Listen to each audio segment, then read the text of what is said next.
Olá, tudo bem? Vamos falar um pouquinho sobre déficit neurológico. O que é isso? É quando o nervo ele tem alguma parte da sua função comprometida.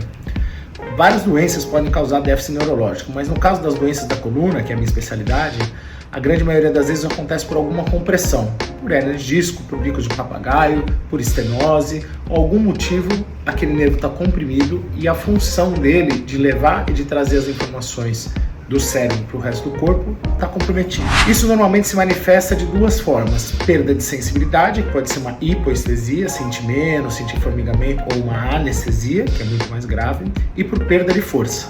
A maioria dos pacientes percebem a perda de força no começo por perda de resistência muscular. Então eu vou carregar algum objeto, aquele braço começa a cair, ou eu não tenho mais a mesma força para abrir latas, mas às vezes a perda de força ela é muito mais significativa.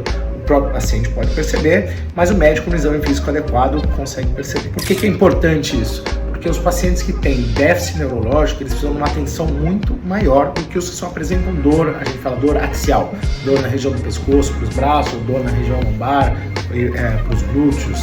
Quando apresenta um déficit neurológico, a chance desse nervo ficar machucado de forma definitiva é muito maior, que a gente chama de uma sequela neurológica. Então, habitualmente, os pacientes com dor axial, a gente consegue acompanhar por meses com tratamento, tentando melhorar com tratamentos, infiltrações, vários tipos de opções aí para ter uma melhora. Mas os pacientes com déficit neurológico, eles precisam de um tratamento mais incisivo. Porque a gente sabe que se passar um período superior a um mês e meio de compressão neurológica importante, ou seja, uma compressão neurológica com déficit, passando esse período de um mês e meio, a chance vai aumentando de forma muito exponencial, quer dizer, de uma forma muito grande, desse paciente ter uma sequela. O que é uma sequela? Aquele nervo ficar machucado de forma definitiva. Então pode ser que depois desse período a hérnia de disco regrida, ou o problema se resolva, ou seja feita uma cirurgia com uma adequada descompressão do nervo, mas ele não consegue se recuperar.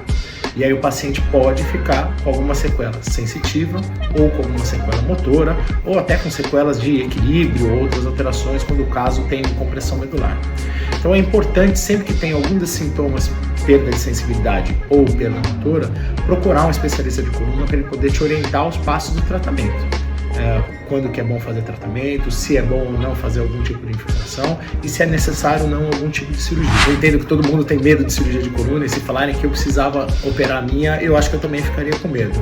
Mas o médico especialista em cirurgia de coluna, ele sabe te dizer o que é melhor para você quando o aspecto é alguma compressão neurológica grave.